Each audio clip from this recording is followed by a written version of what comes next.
Hey everybody, so highly interactive, that's my goal. And I wanted to start with a story. I love that song too. Lena, like I'm telling you, we need to jam to that song later today. You and me, it's a date, it's a Zoom date, because we are physical distancing today. I want to start with a story. Has anyone here read or heard of the book Shift by John Maxwell? Leader Shift, it's called. I am rereading and re-listening to it. So you're going to recognize the story if you've heard of it. And in the book, John Maxwell meets an award-winning tango dancing couple. And because he's the leadership guy, he asks the lead of the pair, which is typically the male in a tango dancing, he says, how do you become a good enough, like an amazing leader in tango dancing to bring you and your partner to, worldwide award-winning status?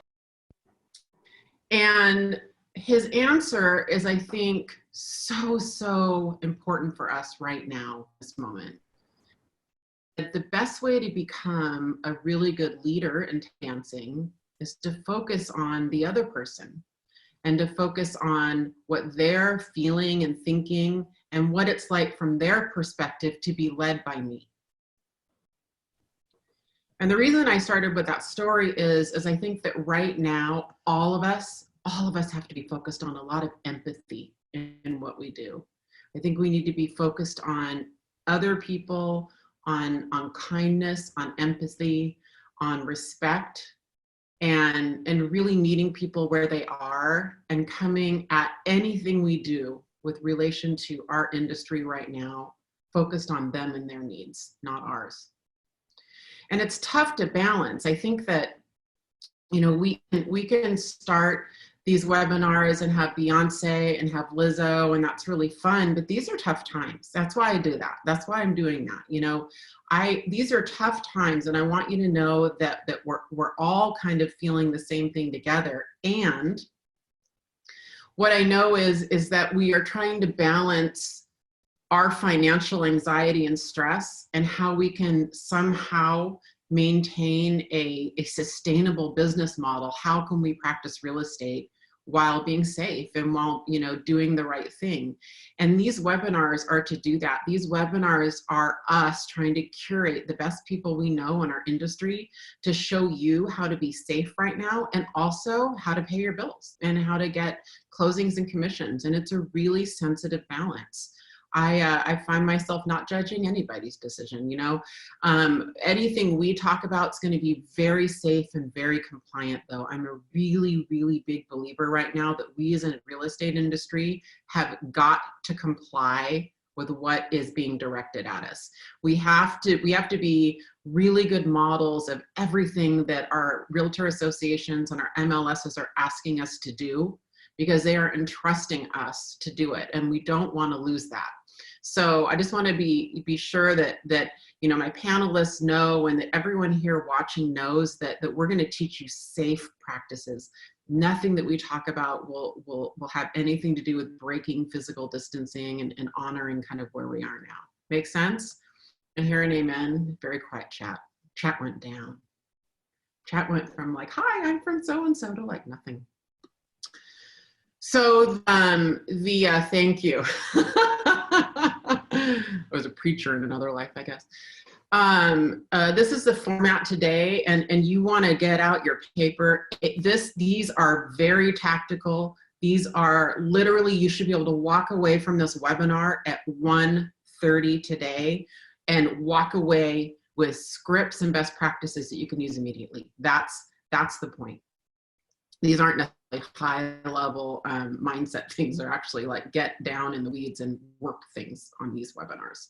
So I'm going to briefly go over some current market stats that I think you're going to find helpful. What Ben Kinney and I are projecting over the next few months with our crystal ball that will probably change in an hour. So there's that. I'm going to share with you a couple of really good scripts that I've learned that are working in real time, like they're working as recently as yesterday for some of our agents. We're going to get very brief brokerage update from our Director of Compliance, Janine. mortgage update. Gosh, there's so much going on in mortgage with Steve Snodgrass, president of VKCO Mortgage, and then a brief title and escrow update from Darren. And then we're going to bring on our 4 guests, absolute rock stars. Lucas Howard from Grand Rapids, Michigan. Second week of shelter in place. They cannot leave their home. They can't even preview a vacant listing. Lucas has done in 2 weeks, cannot leave their home, over 20 pieces of business. Just want to pause on that. He's brought on, out of that, 6 of those are new listings they brought on. So we're going to learn a ton from him. Laura Jalot of Lebanon, Oregon is such a special person and has such a special community focused business there. And we're gonna talk to her about what they're doing to minister to their community while also, you know, selling real estate safely. Really, really awesome. David Lewis, a good friend of mine from Atlanta. He's doing really cool work with a community Facebook page and working with local businesses. Really want you guys to hear that. And then Richard Schulman, who I think is 5 funniest guys in real estate, who also happens to be in LA. They're on their 3rd week of shelter in place, and he's got a $125 business, so he has a lot to share with us. So are you guys ready to go? Seat strapped on? All right, I am gonna my screen right now, and this is what I want to do. For audience that are watching, these are being sent to your Facebook pages 1 to 2 times a week. If you want them more often, just let me know. If you're a visitor, these are just trend graphs. And I wanted to show you some. This is the entire MLS combined. I mean, single family, multifamily, there's no distinction here. And I want to just bring to your attention this red circle. See that red circle? Here's what's cool about that red circle. We have brought on almost 12,000 new listings in March. Can you guys believe that? Just pause on that a minute. The multiple listing service, the epicenter, the first state to get a coronavirus person, has brought on almost 1,000 listings. 9,100 of those has pended. And what's amazing is that's higher than February. I think it's unbelievable.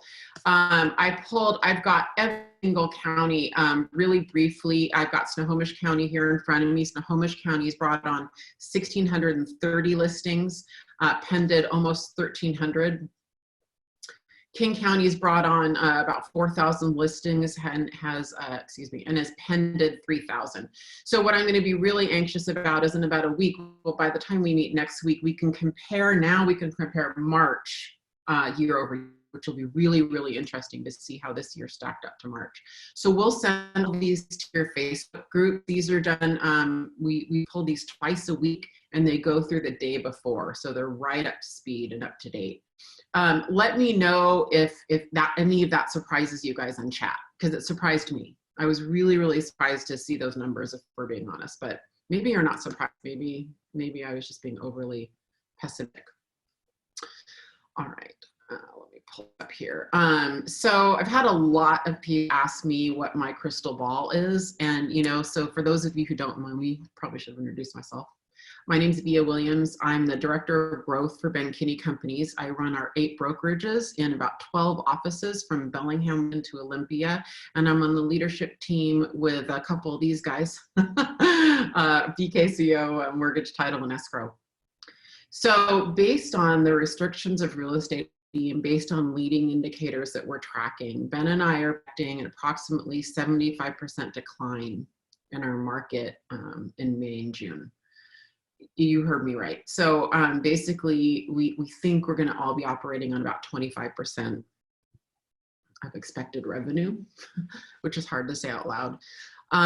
July and August, you know, who knows? We're thinking maybe 50%. We're hopeful that maybe by September, we'll kind of just be at about 25% down, and maybe fourth quarter looks like what a normal fourth quarter like. And by the way, you could ask me in an hour because there might be some announcement and I may have a different projection, but I've had a lot of people. I've also had a lot of people ask, probably the most common question I get is, what is this going to look like on the upswing? And that leads me into some really great scripts that I'm hearing that are working really well that I thought I would share with you guys today. And that is, a lot of us think probably going to be some pent-up demand once this initial shelter in place gets lifted. Who knows? No one knows for sure. So if you're looking for scripts for buyers, anyone hearing the whole thing from buyers, I don't really want to buy now because I think prices are going to go down. Are you guys all hearing that? Okay. So the best scripts I'm hearing for that are, hey, you know what? Maybe we don't know. No one has a crystal ball. What we do is we expect there's a potential, we could have a flood of listings hit place once this gets lifted. And what's going to be really important is for either A, for you to market now and do it all virtually, or B, we line everything up so that we can just flip the switch when it's time, so that we don't have to wait for a lag time. Those are the best. Oh, sorry, that was a seller script. It's been a long day. I'm hearing the sellers. I'm hearing sellers who obviously they don't want to list right now. It's a really tough time for some sellers, especially at-risk ones, to list. So I just gave you my seller scripts. So what they're saying is the agents that are having success, let's line your house up. You're at home. Take your FaceTime out. Let's take a tour of your house and let's have you work on your home prep items now. Get it all ready to go. We'll get the photographer ready and lined up for the day that this lifts, and then we can just flip the switch. Those are the really, really good sellers. Buyers, I'm hearing is saying that in reverse. We don't know for sure, but there could be a flood of multiple offers again. Once it gets lifted and the buyers kind of get about in the marketplace more frequently, that could happen. So keep your pre-approval current. Don't stop looking at the emails I'm sending you. Be open to virtual experience, and let's not stop the process. Admittedly, there may not be as much inventory to choose from right now. So those are what I'm hearing the most. Oh, are we having a audio problem? Can you guys hear okay?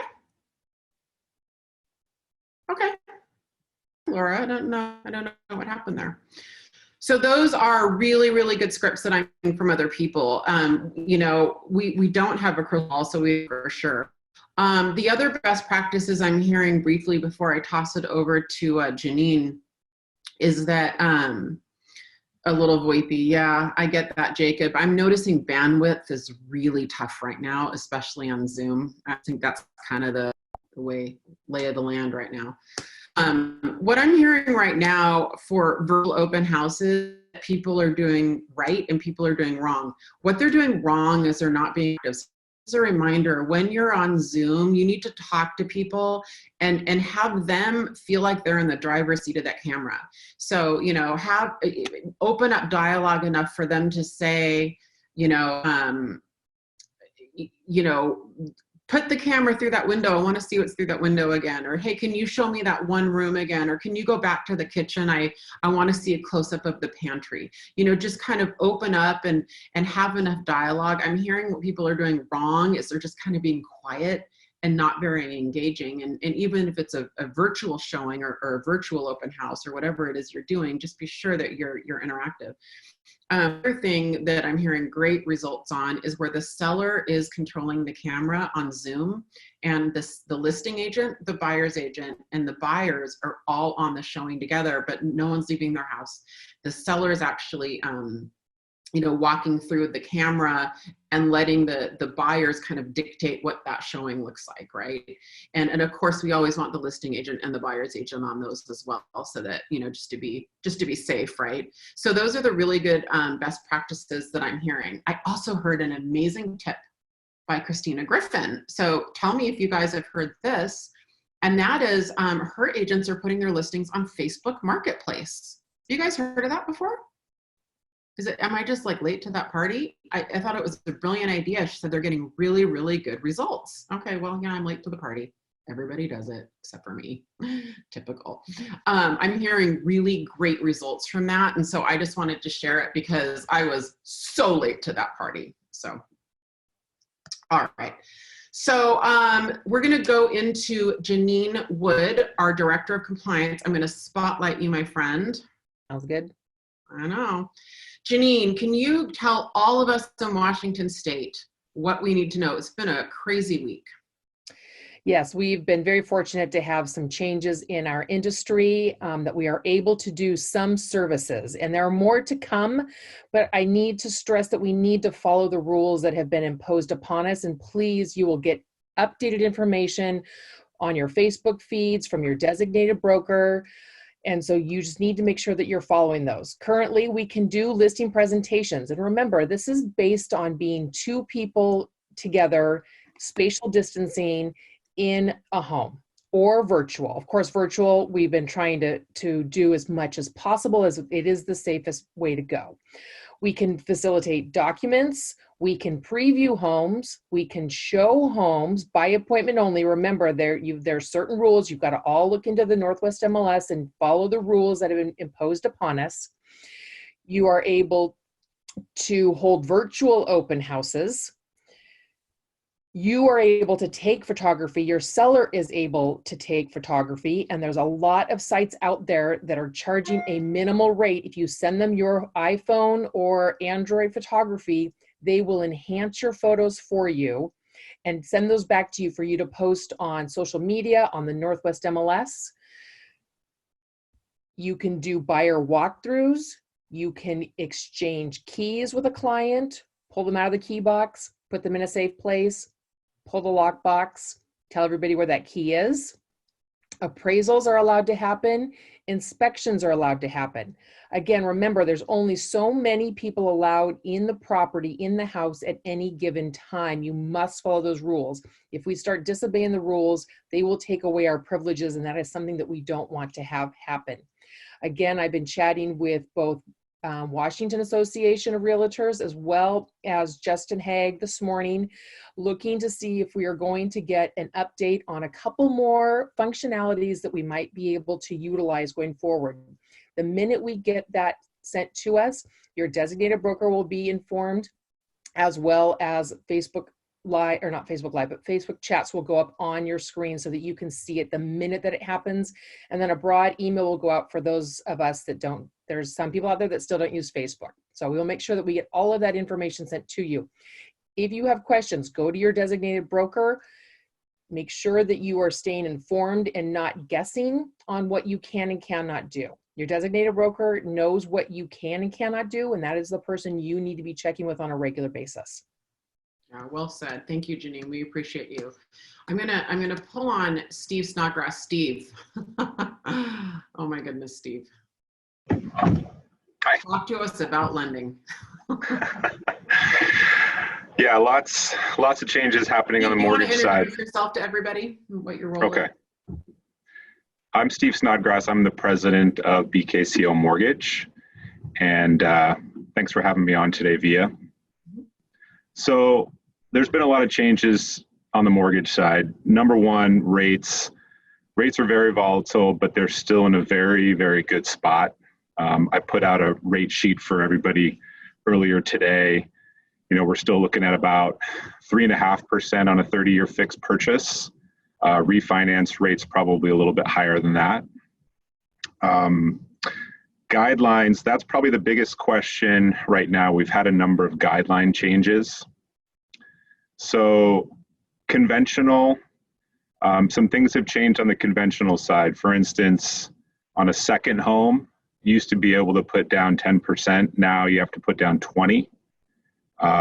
Investment property, you used to be able to put down 15% on a conventional loan. Now you have to put down 25. So big changes. I think really what's happening is guidelines are tightening. They really want high quality loans. The market is really concerned about default, especially with a lot of people potential to lose jobs. And then probably the biggest question that I've been addressing is on the jumbo side. Some lenders are saying they're not doing jumbos anymore. We're still doing jumbos, but the guidelines are definitely tightening on those as well. So for instance, our max loan amount is 1.5 million. You have to put down 20%. There's no cash out on a jumbo. It has to be purchaser rate and term. Minimum FICO 720, maximum debt to income 40%. So you can see they're really wanting higher quality loans there. And then also on the appraisals. So some of you probably seen there's some alternatives on the appraisal side. So for instance, on a purchase, if the appraiser is uncomfortable going into a home, they can do a desktop appraisal. On refinances, if you're doing a rate term refinance from a Fannie loan to another Fannie loan, we can do a drive-by appraisal. Same thing for Freddie to Freddie. And then on the jumbo side, it's just going to depend, but most likely we're going to have to do a full appraisal on things like that. And then the last thing I want to talk about is we are signed up with our fulfillment to do something called a hybrid closing. So what that means is if the loan qualifies, and I can get more details about it later, if the loan qualifies, the borrowers can do a lot of electronic signatures on their documents the day of signing. And then they still have to go meet with somebody at escrow, but there's limited number of docs they have to sign. So more information on that, but that should help streamline the process, have people spend less time at title signing things. And that's all I have.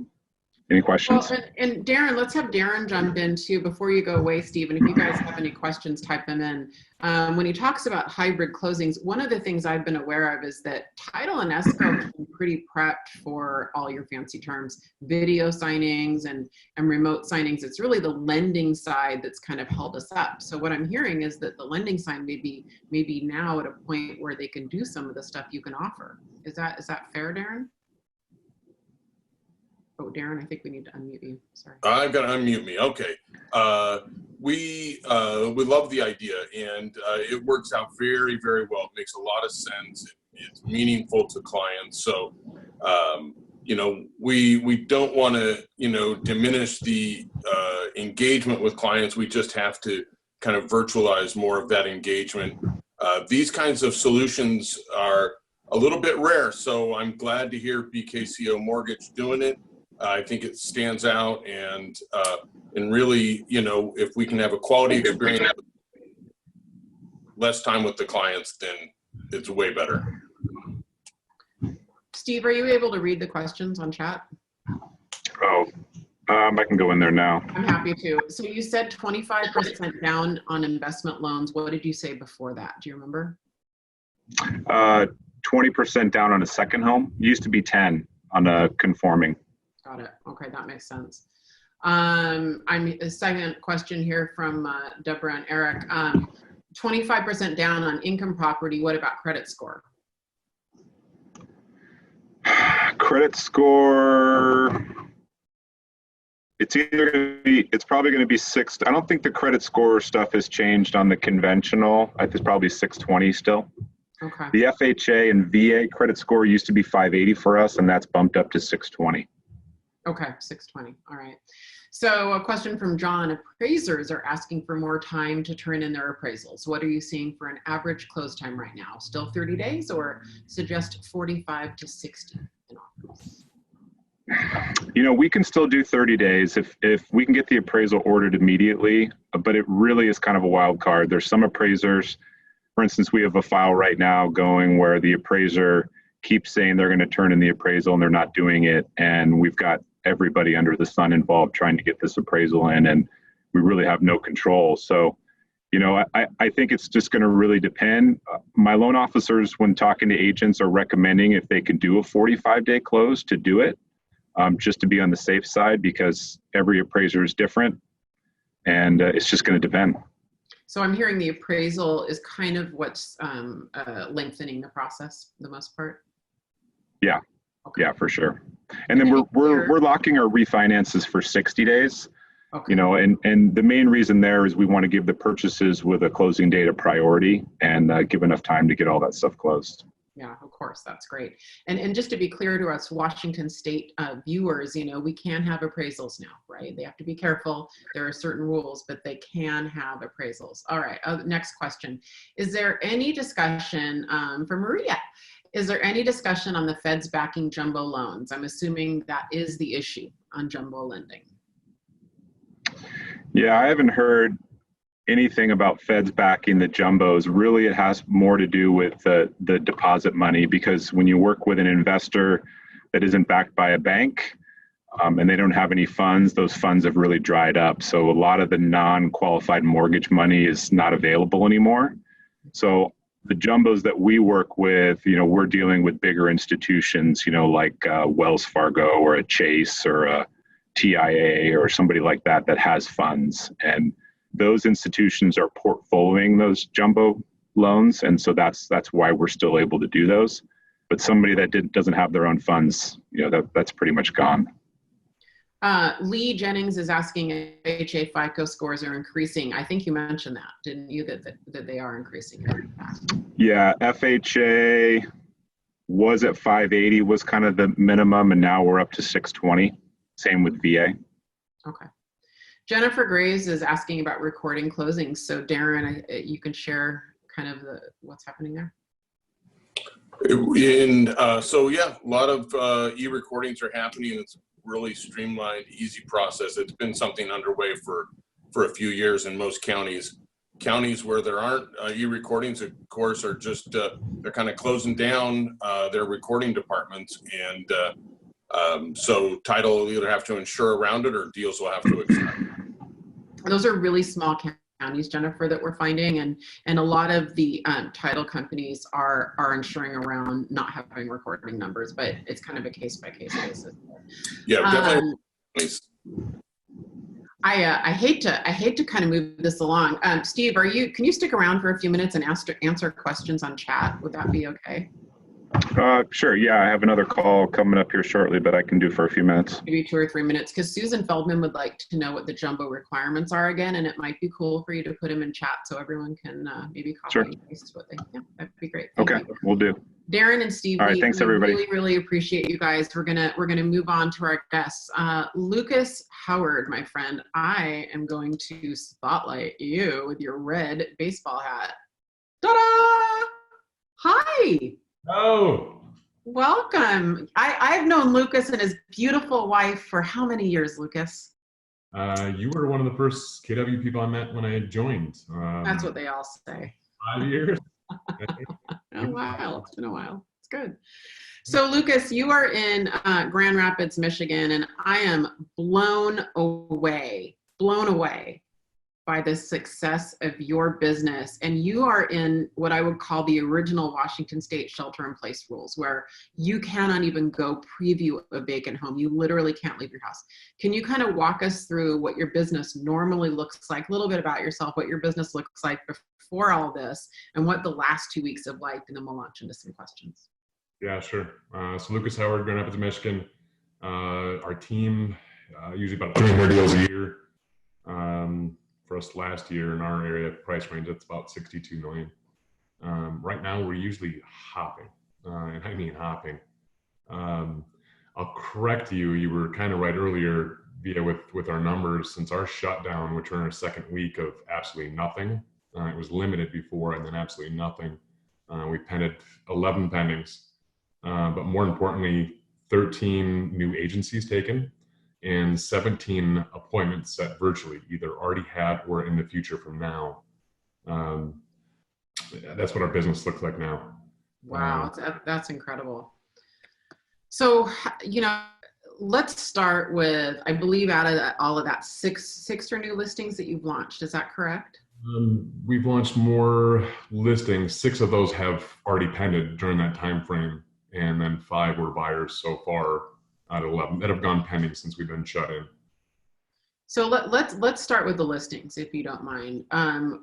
Is there a commonality behind the kind of seller that is wanting to list right now during shelter in place? That's a good question. And what's almost made me sad in our association Facebook page is a lot of people just bashing, tell everybody do what's best for the seller to wait. And I'm here to tell people that when you do a larger volume, you come across a lot of different varying sellers, and we have people that still need to sell. So of course, it may be better suited for some sellers to wait, until this is over. And for the rest, this is proof. Our numbers are proof that they're fully capable of doing that. When we kind of sniffed that this was coming, we were full on race mode to get as much video 3D plans we could just have, and we didn't even get them all done because we were shut down. A little tip of things I raced to order. You guys go to asterroom.com. How do you spell it? Yeah, ASTROOM, astroom.com. So I raced there to purchase these, essentially for 3D tours. Now there is, I am pretty disappointed their price was $60 some and they jacked it up to $80, but still affordable. They're small enough, and it's a system where someone could put on any one of their cell phones, and it has a pivot where they can do their own 3D tour. Even the client could attach this to the cell phone. It's simple. Their low end one that's $88, of course, isn't going to be quite the quality as a Matterport, but sending a $3,000 or $4,000 camera to ship, and when we're shut down, that's not feasible either. Those that can afford it, there's a Theta, which is about there's some, I think the first gen $600, and second gen is $1,000, but still you can ship it easily. For those sellers to give you something. So our new sellers that are coming on now, which we're still helping, we're doing that, as well as you mentioned, walk through Zooms. Basically anything we can. That we'll have Lucas fix that link when we bring our next guest on. My autocorrect kept screwing it up, so I'm not surprised it doesn't work. Is that the advice? What do you wish you would have done or known going into your shelter in place? Wish you would have done that first week that you didn't do? We, not to give us props for a week ahead, with my personality, I'm a very positive person, but I'm also, my brain thinks chess. So we were preparing a week in advance. I wish we could have prepared sooner. I'll tell you what we should have done sooner, and once we started to do it, had the biggest outcome for us: role play and real play in every way, shape, or form. When you can't go into people's homes, you're limited. Be prepared for technology. Do you know how to do a virtual listing appointment where it seems seamless for the other person? Practice that. You may think, oh, I got this, anybody can Zoom, but screen sharing, just make sure there's no hiccups. And then role play your listing presentation and buyer presentation. We're picking up, 13 new agencies. That's a lot, and we practiced that before.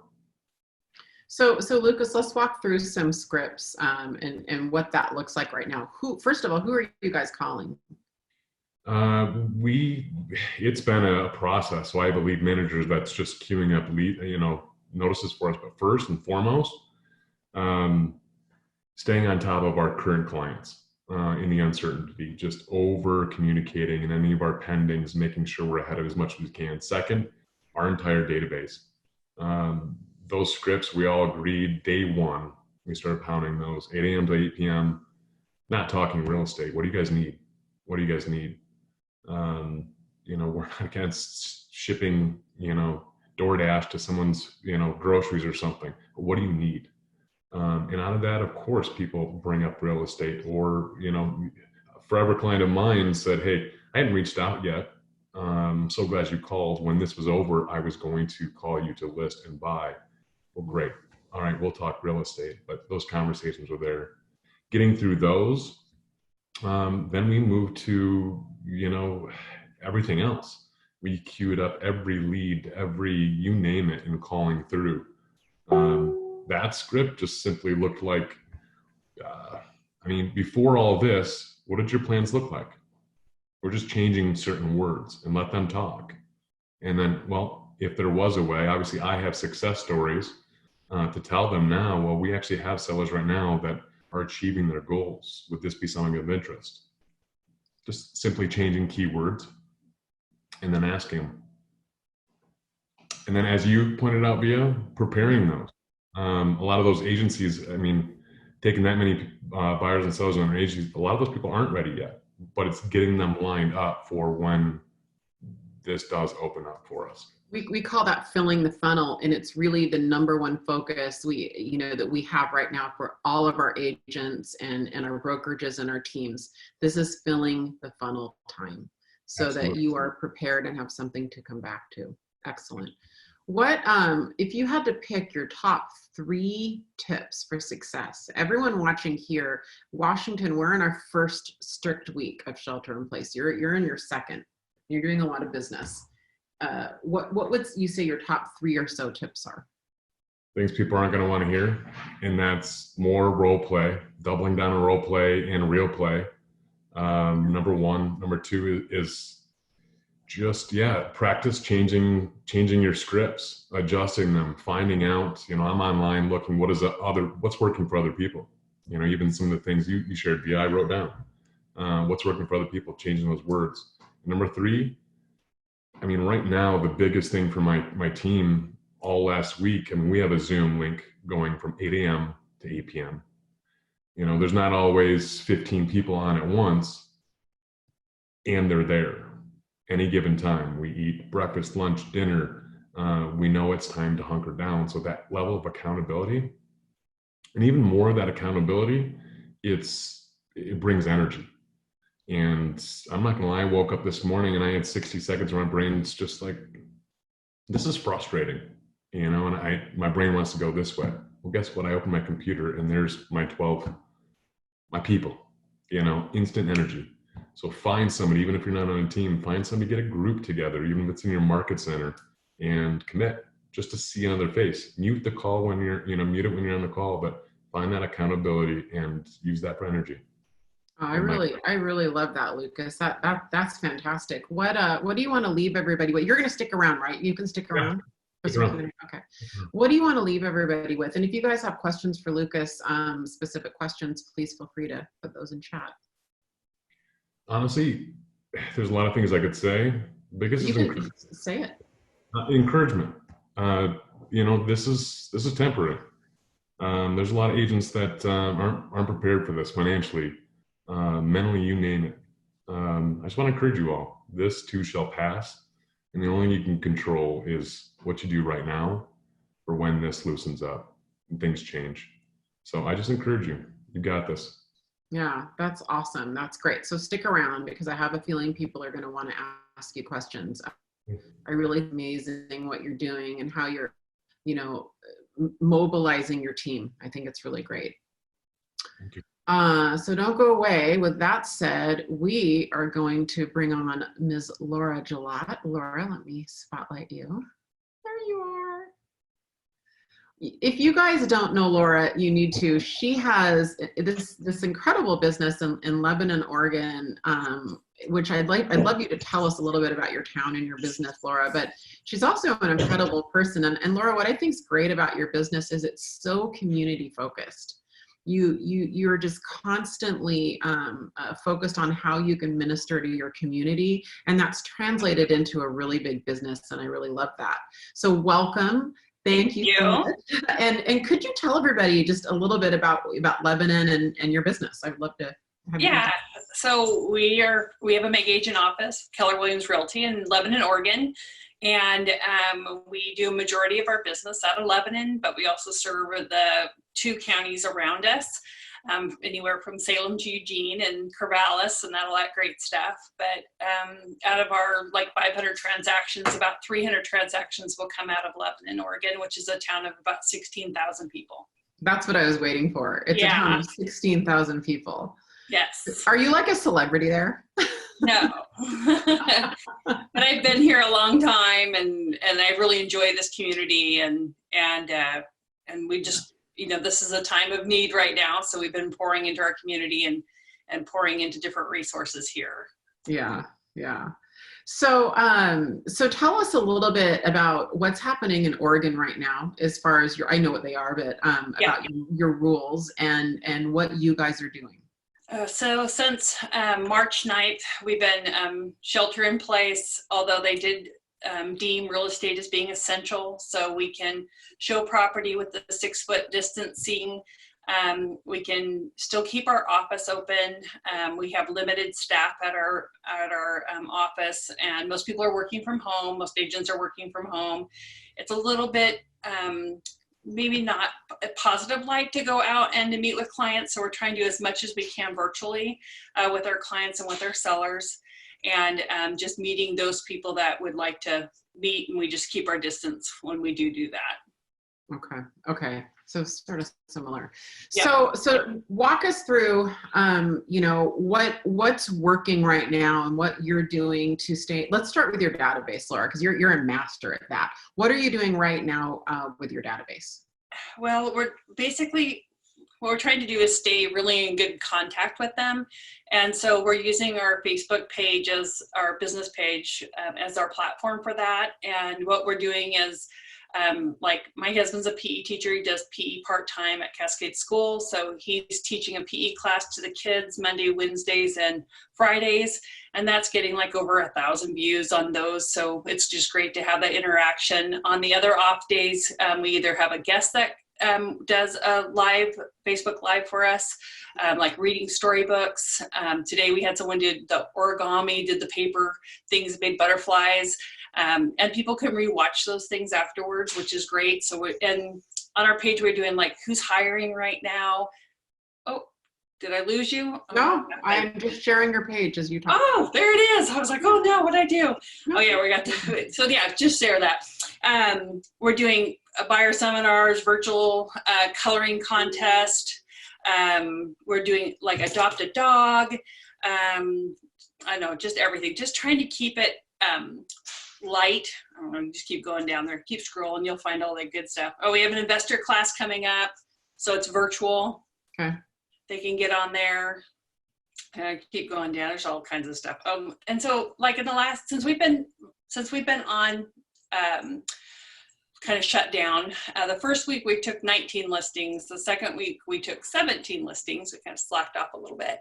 And I was just going to see how many we put pending. We did 19 pending. Here's your coloring contest. That's great. So we did coloring contest. And if they click on the link, you could download the coloring book from Google. We have a Google link on that. Oh, that's and great. Then people are turning in their I keep going down there. They have a Google page there, and then you can get the coloring book, and they just print it off, and then they can color and send it in to us. And we have their pages around the office with the different kids and what they're doing, and they're sending it in. So it makes it fun for them. So just trying to stay really connected to the community through our Facebook page. And letting them know still, we're getting reviews still, we're still listing homes. We started putting our pendings on here. We normally don't advertise pendings, but we started doing that just to let them know that things are selling, just not listing. And so we've been putting our pendings up there. This is Mackenzie, she did a link on how to do Instacart for our area because no one really knew we had Instacart here, and we have a few stores that are offering it.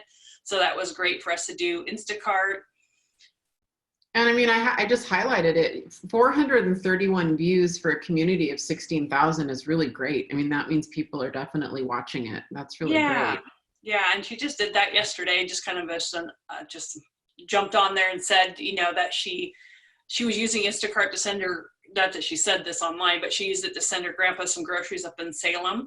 And then it was like, oh, you should put that on, Facebook because, I don't know anything about that. And of course she's like, oh, everyone knows about it. And so I called another agent. I said, do you know about Instacart? And they're like, no. And I'm like, okay, you have to do it.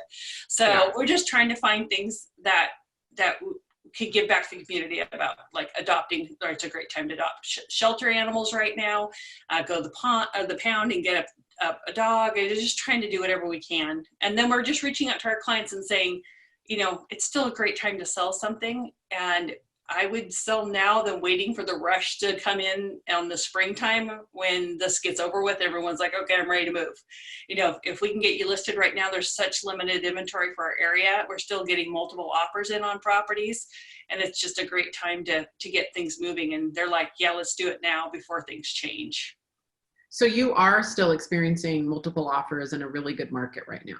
Yeah, we are still offering, as long as you're priced correctly. It's not pie in the sky anymore, but sellers are being way more reasonable. It's a great time to be a buyer too. I mean, but sellers now are like negotiating on repairs. They're willing to do things. They're not as, my way or highway on stuff. So it's better for the buyers too right now. They've got a lot more leniency with the sellers that are looking at maybe an unpredictable market that they want to get moving in.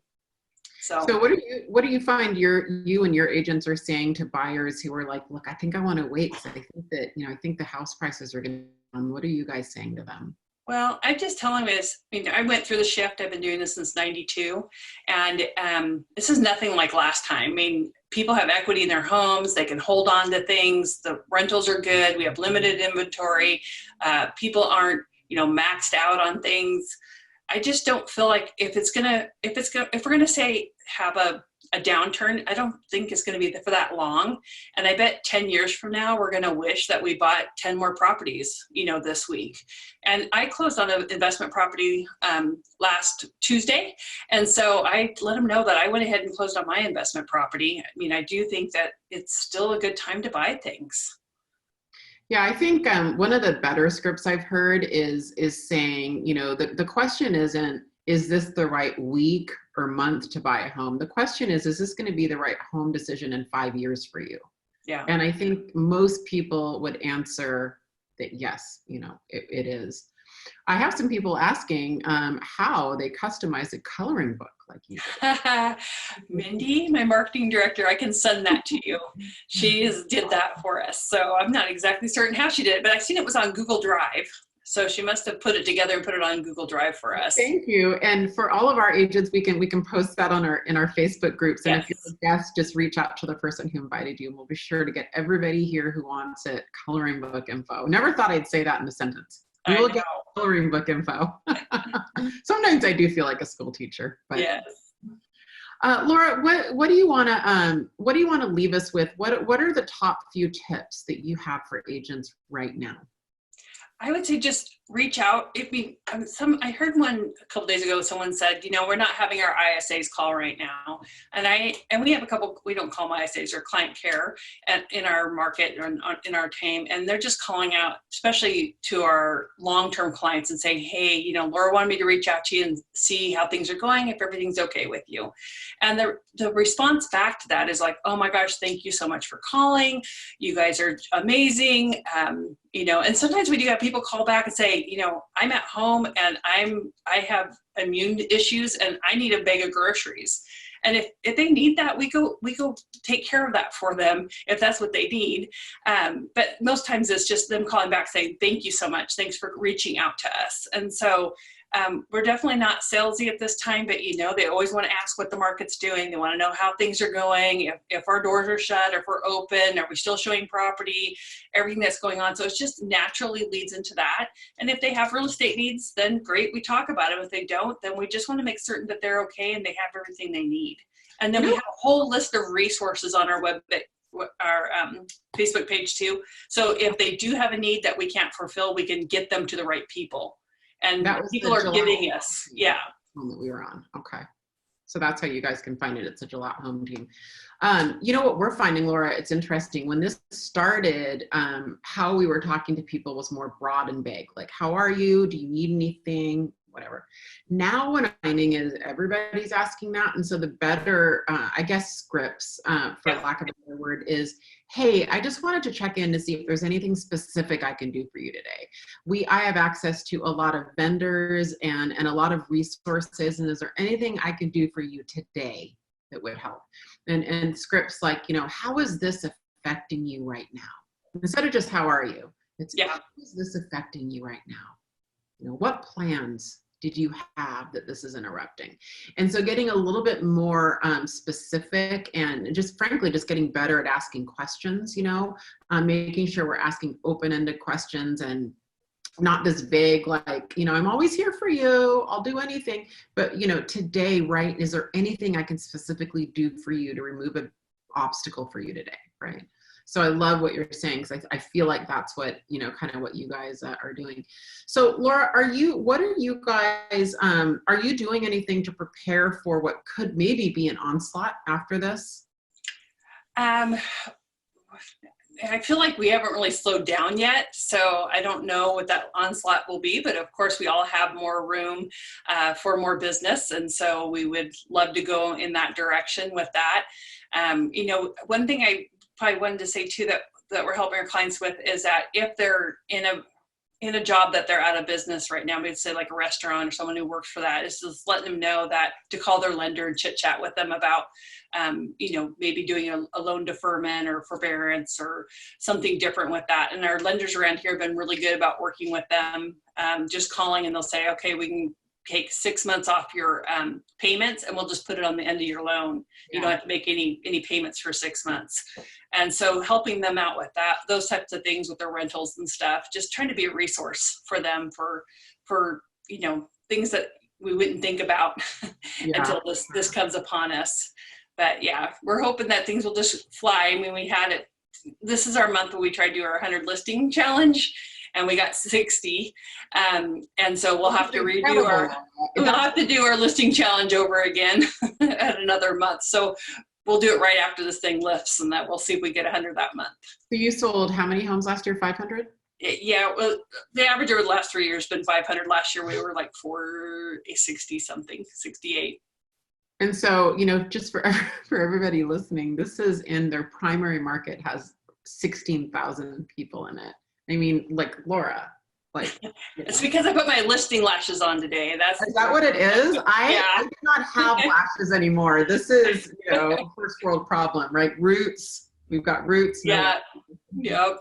Well, you look fantastic. I have to say, quarantine is so that's good. Oh, fun. Well, thank you. If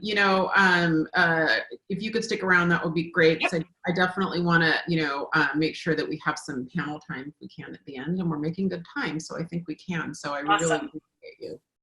I am now going to pull on David. Let me spotlight you, my friend. I'm going to unmute you, or you're going to, there you go. David Lewis, Atlanta, Georgia. How are you? Great. How are you guys? We're good. We're hanging in. Tell us, David, you've got a really, really great business in Atlanta. I'd love to hear a little bit about your business, before this, and fill us in on what's happening in Atlanta right now. Yeah. So I'm on the opposite end of the country than most of you guys. Last year, we have a team of about 15 people. We closed about 289 units, right at 78 million in volume. Okay. Yeah, and we serve the entire metro area of Atlanta. Okay. Tell us what's happening in Atlanta right now. So we're in the middle of week 3 of official quarantine, right? We don't have a lot of unity between the counties and the cities and the governor. So there's you could drive 20 minutes in either direction and have a new set of rules. Okay. It's kind of wild out here, but most of us you're not under a state mandated shelter in place yet. You're just under advisement at this point. Right. Some counties are, right? Some counties have mandated it, but not the state as a whole. So it's interesting because you have different rules everywhere you go, right? But for the most part, we're doing everything we can virtual. My team has not met in the office, although the market center is still operating but we have not met in the office in 3 weeks. Okay. All right. Got it. So what have the last 3 weeks looked like for you guys? What are you focused on? What are your activities? And, and have you made any sales? Yeah. So we've been moving through our existing inventory, pretty great. Right. We've been kind of more focused on what's coming up though. Because I, partnering with people like you guys and getting the ability to see people in different masterminds and what you guys are experiencing at a higher level now, and knowing kind of that you guys might be 2 or 3 weeks ahead of us and where we're heading, we got very, very purposeful about building up that book of business for the future and making sure that we're taking advantage of the time to grow as well. Yeah. So I know that you're doing some really cool things with your Facebook group, which is, I wanted to have you on because I think you're amazing. And I was hoping you could talk to us a little bit about that and kind of maybe walk us through, because what you're doing is a Facebook group, not a Facebook page. Is that correct? Correct. Yeah. We, so very similar to what some of the other panelists are doing, but we wanted to start something new. Because the goal of all this in the beginning for us was, how do we our goal this year, like internally, was to grow our database as much as possible. So knowing that we were about to hit these obstacles, right, we're like, well, how can we continue to grow our database at a high level? So we chose to start a separate page, so a Facebook group. We're calling it the TLG community. Want me to pull that up? Yeah. But you have to accept me, I think. I'm not sure. I can pull it up too. Can I share the screen? Can you guys see that okay? So it's the Lewis Group community right here. Right. And this was paired directly with the first thing that we did was we set aside, I personally set aside some money into a fund where we could help people. Right.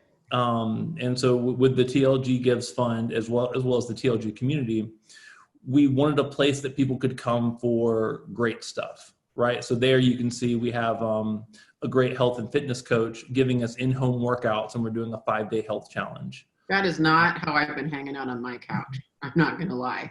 So Yeah. that's fantastic. Oh yeah, Yeah. and I'm not doing that. Oh wow. Yeah, she'll keep going. So it's a different workout every day. It's Definitely not what I look like in my kitchen right now. That's amazing. That's awesome. Yeah, so different workouts, different. We have live, like we wanted it to be an outlet too, and I'll kind of get to that in a second. But for small businesses, local businesses, right? People who are struggling even more than we were, but resources for just good stuff, right? So information, entertainment. We've done with live concerts, live yoga classes, the live workout and challenges.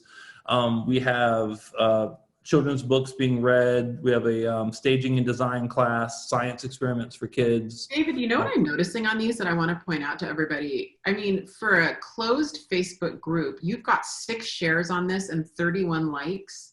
You've got 2 shares and 10 comments and 12 likes. This is really good engagement. How many people are a member of this? Where do I see it? It didn't exist a couple of weeks ago, and now we're at 700 members. That's really, really good engagement. So this is a great idea, you guys. It's not a fan page. It's not a public page. It's a group, which I really love this, David. And then, well, the reason for that was because we wanted to grow our database, right? And we wanted to become how during this time do we gain mind share, and how do we gain market share when people aren't necessarily doing real estate business as much as they were? Ben and Gary said something really smart about meeting people where they are, right? And the way we came about this idea was, when we started, I was like, well, what do I tell my agents to talk about? I can tell them to double down, triple down, quadruple down on efforts, 10 times their efforts and contacts, but what do we tell them to talk about? Because those old scripts don't really work right now because they seem really salesy. And how do you really meet people where they are? And where people are is they're concerned, they're nervous, they're bored, they're looking for entertainment, they are all of those things. So we found that the easiest way to kind of guide those conversations was to ask the agents to say, hey, how are you? Right? Also, too, how are you doing specifically? What can we do to help you? And then let me tell you about this TLG community page that we have. Lots of great information. I'd love to send you an invite. I'd love to connect you on there. And then let me tell you about the TLG fund. Who do you know that's suffering the most, right? Who do you know that needs groceries delivered? Who do you know that is struggling? And through that fund and through connections, we've been able to help several families with car payments, bringing them groceries, paying utility bills, anything that we can to help. The other aspect of this too is the collaboration with the small businesses or local businesses. I don't really like that term, small businesses, right? But we've been able to successfully link up with 10 or more local businesses who are absolutely struggling right now. And every time we connect with them and collaborate with them, we share their database, meaning that they either share their database with us and we market to their database, right? So we're growing our database at a rapid rate, right? And also too, if they have a strong LinkedIn, like there's our live yoga class, but the health and fitness instructor who is at the top of the page, she has a giant following on Instagram, right? So now she's sending people our way. So we're collaborating and growing. And we have a thing that we can talk to people about that it's just natural. Oh, this is great. Facebook Live sale. What a great idea to support your local businesses. I really love this. And yeah, and when to your point, the reason we set up the separate page and group was because we already have mind share and market share with our business page. Mm-hmm. This is all separate. Now there's definitely some carryover, right? But at the same time, like, we're getting a lot of people who just don't know, who didn't know who we were before. And now David, this is outstanding. I love this. I really hope that a lot of our friends that are watching this is a great idea. If nothing else, if no one was on this, but just your database, to just have an engaged database, this is great. I don't know why I didn't think about doing this as a group. Look at my body language. Like, I'm moving. I'm so excited about this. This is really, this is fantastic. Thank you. Wow. So David, this is what I love about this and about you. And I think it shows, I think it's why you're such a great leader, is that all of you that we're talking to, is that we are not forgetting to build our future. We're not forgetting to include growth in our business plans. Like Ben always says these days, these aren't snow days. We still work. Our work looks different now, though, right? What we're doing looks different, but everything we're doing, we are just pouring into our database and pouring into our people legitimately right now with, integrity. We're not doing it to get future business, but what will happen is we will get future business from this. And I think this is a really great example of this. What are the top 2 tips that you would give our agents that are watching this right now? Someone's asking, is that a Man U scarf? It does, or Chelsea. Is it Chelsea or Man U behind you? it's Man U. Man U. Good eye, Jennifer. Wow, that's impressive. What are your top 2 tips that you would give agents watching right now? So it's easy to stay energized when you have a good message to spread. So whatever you can do, spread a good message, right? Ooh. So for us, it's the event that it's the talk about the fund, right? Or talk about the community page. It's not hard to make several calls to people you care about if you're spreading something good, right? And so find something to spread. I think it's really hard to be really salesy with people right now. And it's not something we're interested in doing, but It is not the right time to do that. Right, but it doesn't mean we get to stop. We have to continue to talk to people because conversations drive everything, right? So bring something of come from contribution, right? Bring something of value, and it makes it a lot easier. Then they bring that up, right? Then they bring up real estate, not us. Yeah. Right. And the second tip was be consistent and so we talked about so meet people where they are. When you're trying to come up with content, you're trying to come up with things yes, you can collaborate where it's a win-win situation, but what does the person we're trying to talk to want to see? What do they want to hear? Right? Are they a mom who's going out of their mind because they're stuck with 4 kids in a house for 3 weeks? Or are they someone who had concert tickets that got canceled and they're looking for a live music fix? What do people want to see? And I think, we're blessed to have a big team where we can all kind of collaborate, because I probably wouldn't have signed up for the yoga class to say that's not something I want to see, but someone else did, right? I really want to see that. Can you please sign up for the yoga class? And you and me, David, we're not, I don't know about us in a live yoga class. Question for you that Kristen asked, which is a really good question. Are you promoting your listings or doing any, Lewis Group promotions in your group, in your Facebook group?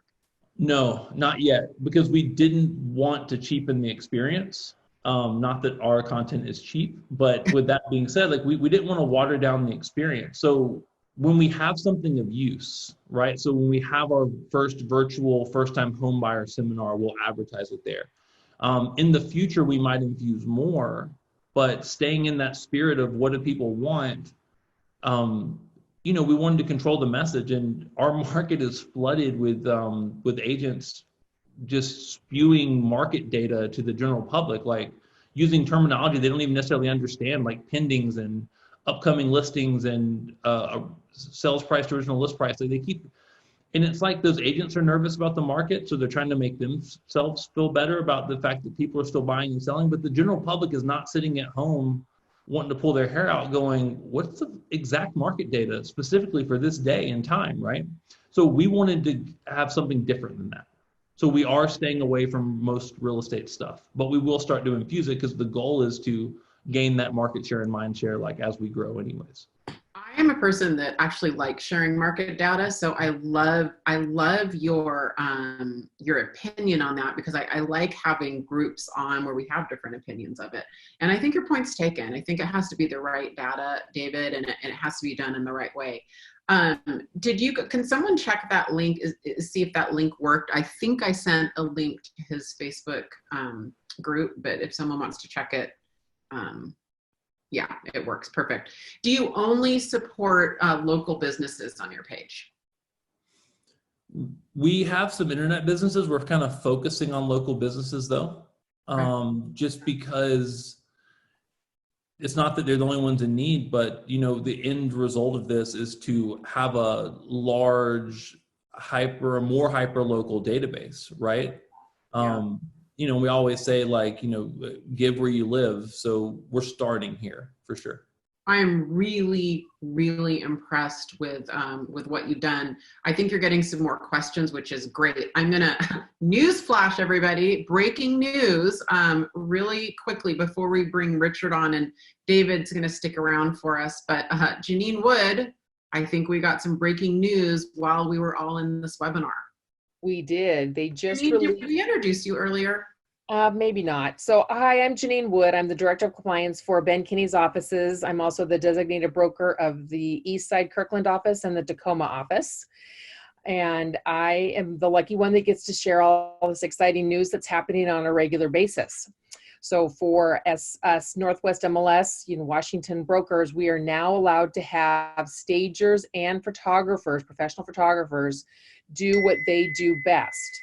But please remember, like all of the other in-person activities, there's still social distancing, must be by appointment, no more than 2 people in the property at any time, and they must adhere to all of the CDC rules that are put in front of us, and that the sellers should vacate the property prior to any photography activities or staging, removal, or adding staging materials to the property. And I recommend, leave for an hour and then people come in and do their job, but make sure you've got those appointments set, and that if you're there as a broker and there as a stager or photographer, there's the social distancing. I know that we do have photographers that are also brokers, so that also limits the amount of people in the house at any given time, which is also a great feature.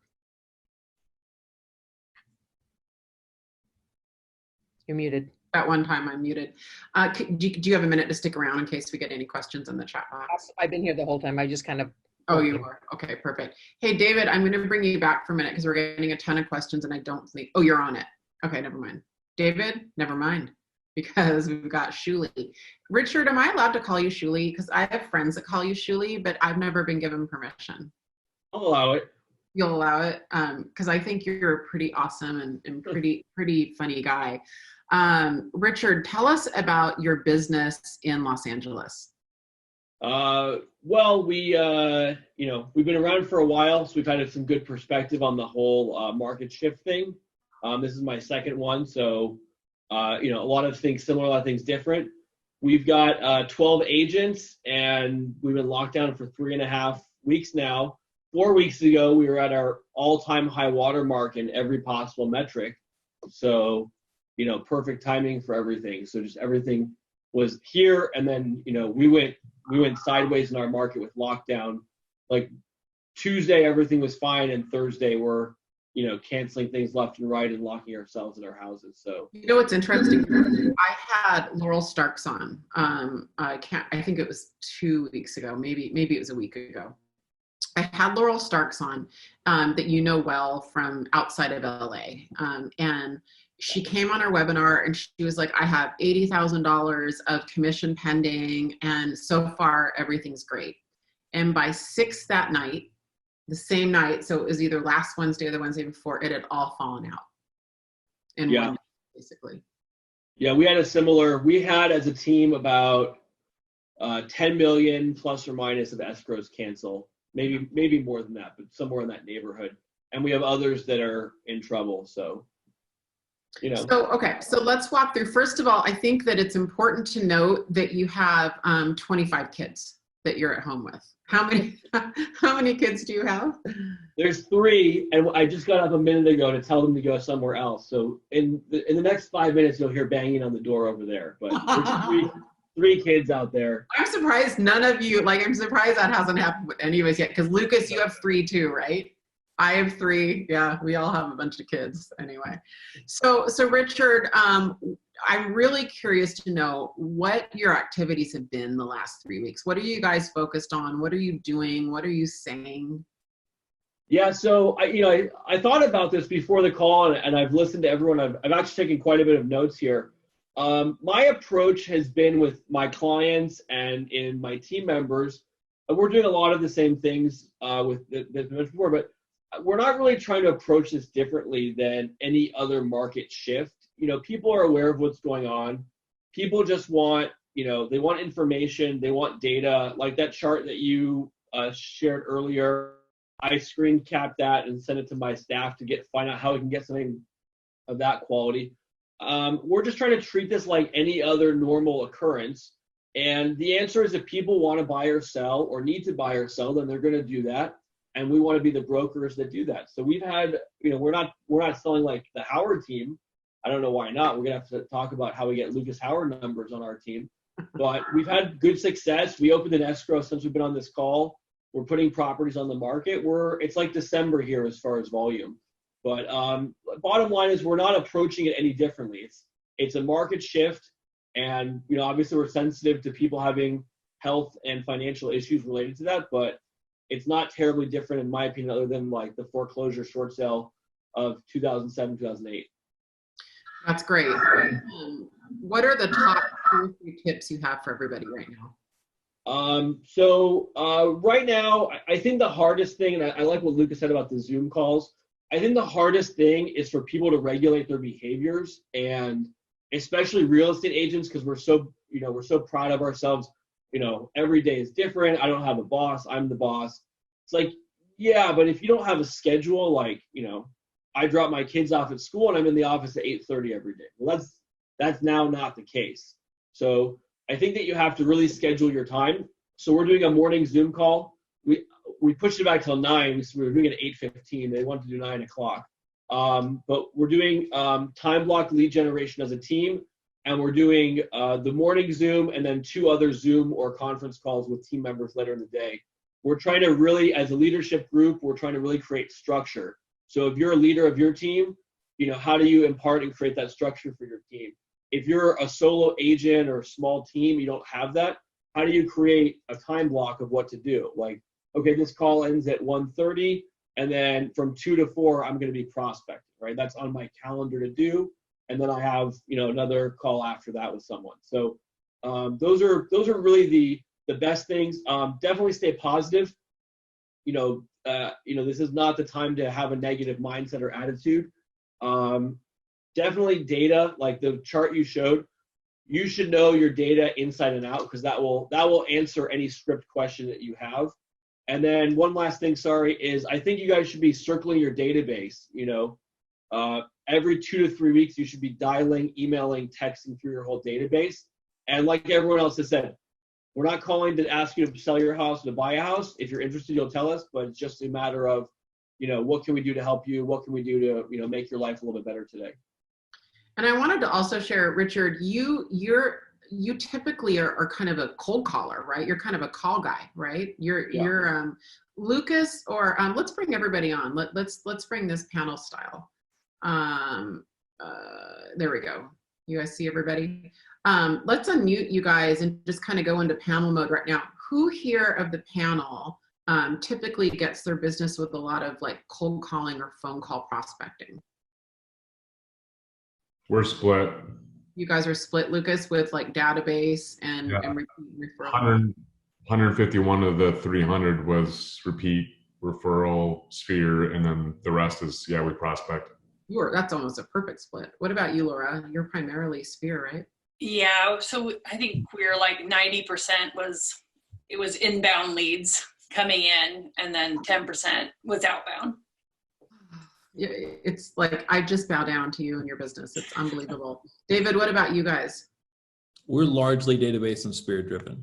So that was why it was important for us to have this page, because with the lack of events to invite people to and things to drive them to, we had to have something to talk about. I think what's amazing, you guys, just listening to you, is that two of you here that sell between 200 and 500 homes a year are telling us all you're primarily sphere and database. That is a really big business, and that's super cool.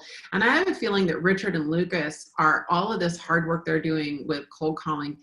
Someday, 10 years from now, Laura, you said you've done this since 92, 10, 20 years from now, when you guys put all of those people into your amazing database programs, it'll look like that for you too, right? That you're just filling your funnel right now with lead gen. It's unbelievable.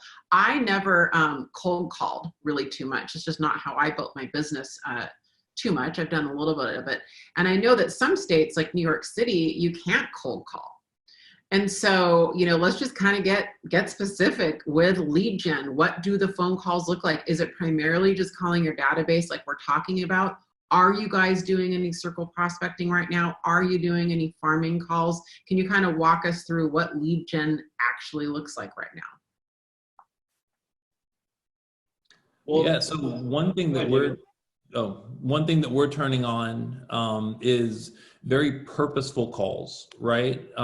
So trying to find people that might be more in the need than anybody else. So one thing that we've been talking about and we're turning on is circle prospecting around rental properties and apartment complexes and things where we can advertise a lease satisfaction program or some sort of program incentives where people can purchase with us, because those people still have leases being renewed. They're still like looking to move and possibly looking to move. So it's easy to drive those conversations. But yeah, we don't circle prospect. We might around open houses. So we still will around our virtual open houses as well. But that's basically it. What about you, Richard? Same thing, just value add calls. It's the same conversation we always have with the agents. It's that the trick about calling is not having the most amazing script, although there's some degree of value in that. Just if you get in front of enough people, you'll get enough deals. Gary talked at Family Ingredient about the huge percentages of deals that came from just being the first buyer's agent to the buyer and just being in touch with the past client. So to some degree, it's just how do you make the most number of calls? One thing that I like that we're doing is, we used to work off of a pipeline of like 10 A's and 10 B buyers to get your business where you need to be. And now we're telling our agents they should be aiming to create a list of 50 people who want them to be called, when things are better, right? I don't want to do anything right now. Let's wait till the, shelter in place is up, and then I'll look, or then I'll evaluate. So we're telling our agents to get to 50, basically 50 A's and B's, because I think we just need a much wider net to cast. And if you call, and like David's saying, add value, then you can get those people onto your, your top 50 now. What about you, Lucas? Once we knocked out our sphere and current clients, honestly, we saw a large influx of in the short term for sale by owners, and we started asking ourselves why. You would think that those would slow down, and they called their local agent and said, no, just wait. Well, they need to sell, and threw it up for sale by owner, and I'm finding a lot of them are breaking the rules, and we're now pitching them on other alternative and safe ways to do it. So that's been a big one. The ones that have gone live, we have been circle prospecting around.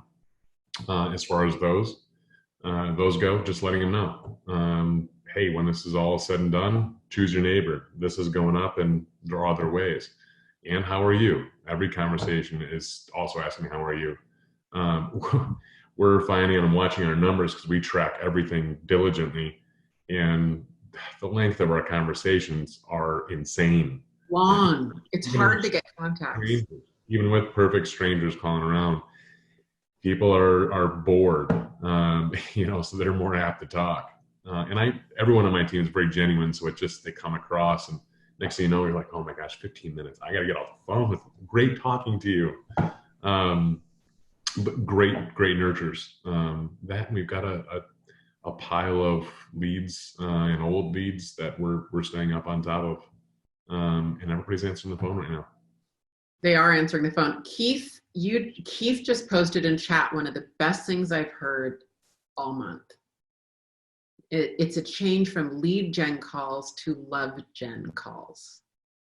That is perfect. I have really good news for agents watching that hate cold calling and hate making phone calls. The good news is there is no pressure to these calls. They are truly I care calls. It is the easiest time we've ever had in real estate to call 1,000 people, because you're not asking for anything. You'll feel better at the end of every day. You will feel better if you talk to 20, 30, 40 people a day and do nothing but offer to help, learn how they're experiencing this, learn what their stories are. You will be blessed, and you will also be blessed after this. And so I love that. Go from lead gen to love gen. That's really cool. That's great. What I'm going to ask for what every good interviewer asks. What is the last question, right? That every good interviewer asks the question, what do you want to leave everybody with? This is going to be your last word. And so I want you to think about it for a second. And I'm gonna sign off and go to last words for you guys. And I wanted to really sincerely thank all of you guys who joined us today. It is Zoom overload. I get it. And we will not stop. This is who we are. We are an inclusive, Keller Williams is just like this, and us at Ben Kinney Companies, our passion and our mission is to train and equip agents, and we just don't care what brokerage you're from. And just because there's Zoom overload, I'm especially appreciative to the 250 people who came on today. So really thank you guys for doing that. And this is our world. It's inclusive. You're welcome to join it anytime on Zoom, right? Especially while all this is happening. So who wants to go first, panelists? Who wants to be on the hot seat and give their final thoughts and what they want everybody to hear from you? I'll go last. Yeah. If you're stuck at home like we are, just like any other time, find what I call an accountability buddy. someone to share your goal with, even if you don't have a coach, and Zoom together. Keep that energy up. But find that level of accountability. It's too easy to stay in your pajamas, people. Too easy. So find an accountability buddy. I love that. Who's next? Who wants to be brave and volunteer last words? I'll do some. Laura. So I'm just going to say that, this is a new opportunity for us, and it's almost magical. It's making us shift in the way that we deliver our services to our buyers and sellers. And I see some of the things that we're doing now is things I've always wanted to do. I've always wanted to do video. I just never slowed down to do it. I always wanted to do more on a Facebook page, didn't want to slow down to do it. And now that we're doing it, I don't know if we'll go back to the old way of doing things. I love our ALC Zoom call. I'm like, I didn't have to drive 2 hours. It was awesome. You need to embrace it and move forward with it. This is great new opportunity. And, it may not go back. So don't get stuck in your old way of doing business, or you may get left in the dust. Oh my goodness. I know I said my last words, but really quick, can I just add to that? Yes. If any of you guys, you can look for me on Facebook. I created a word graphic on this. I highly recommend watching Simon Sinek's. It's a 5-minute video of his team meeting. And you can just Google Simon Sinek's team meeting. It was like from last week. And what he said is, don't say, how will we do what we are doing? Say, how will we do what we are doing in a different world? Because all of us have changed and will change, and all of our businesses will look different on the other side in great ways. There are silver linings. So thank you for sharing that. Really, really good. All right, David and Richard, we're down to you two. I'll let you go last, David. I'll go. I think that, sort of echoing what you guys are saying as well, I think, Gary said when he did that call a couple weeks ago in the morning, he said, this is not going to be your best year ever, something like that. And I sort of thought, well, look, we don't know what's going to happen and how long, but I was a broker during the shift last time, and my business grew tremendously because I was a skills-based prospecting agent. A lot of agents are going to leave the business, and we know that in a shifting market, we know from all the data we've seen, the number of transactions does not really change that dramatically. From 2008 to 2020 or 19, it was less than 20% in number of units sold.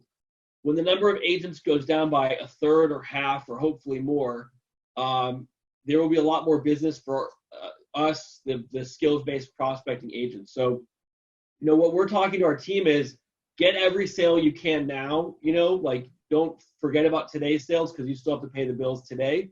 But just realize that I still believe that my team members can have their best year ever. They just might do all of their volume, from September to December this year instead of from April to August, or whatever the normal is for your market. So I still think if we don't have our best year ever in dollar volume, it will be at least our best year ever as far as pipeline building. So that's the message, is what can we do to really build? I think Gary said, not the best year, but the best career. That's the quote I'm butchering now. But so that's what I would want my agents and what you guys to think about is a lot of agents will leave, and that's good. There's too many agents out there. Not you guys on the call, the other people. Here you go. Misbehaving. I've been waiting for Richard to come out. Yeah. This is 3.5 weeks in quarantine. He's coming out. I've been locked in this room with 4 women who are yelling at me all the time outside that wall. That's just reality dose right there. Yeah, but we're gonna have the best career ever out of this. Now, I'm not to be insensitive that this is hurting a lot of people, but from a business perspective, this is the turning point. If you've not been through a shift, this is the turning point in your career. So, and I'll quote a client of mine who very insensitively said that I said, what do you think of all this happening? This is 2 weeks ago. He's a big real estate investor guy. And he said, I'm going to make an expletive amount of money out of this. So, and he meant that this is where things change. So, David, I'll kick it over to you. I'll stop talking now. Nothing's really changed, right? Conversations drive everything just like they did before. The more people you talk to about real estate, the more business you'll do. Come up with something to talk to them about. And, it's as Richard was alluding to, if 50% of all the real estate agents go away, what do our behaviors say about our ability to survive, right? The fact is, if you're doing the same thing that you were doing 3 weeks ago before all this started, you're behind, right? If you're doing less, then you're definitely losing, right? So what are we doing to be accountable, and what do our behaviors specifically say about our ability to survive all of this? It's got to be better. It's got to be different. But the process is still the same. Talk to as many people as you can. Good. That's great. Hey, I gave everybody the link to sign up for next week's. Give me a few minutes to turn that on. It's still directed towards this week's. We're gonna have Cody Gibson and a couple others on, but I'm gonna do a one-on-one with Cody to kick it off next week. And for those of you who don't know him, he's a very dynamic speaker and trainer, and trains agents all over the country. So I'm really excited to have him give us some actionable scripts and training. Thank you from the bottom of my heart, my friends. I've known all 4 of these guys for a long time. There's a tight-knit group of us who go and meet with Gary a couple times a year, and it's just really heartwarming for me to see them here on my screen. And when I posted in the Gary Keller Top Agent group, we had so many people offering to help that, I had to, some of those are going to be on next week. So we have a lot of people who want to pour into you guys. So thank you once again for joining us. Thank you to our panelists, and everybody stay healthy and stay safe out there.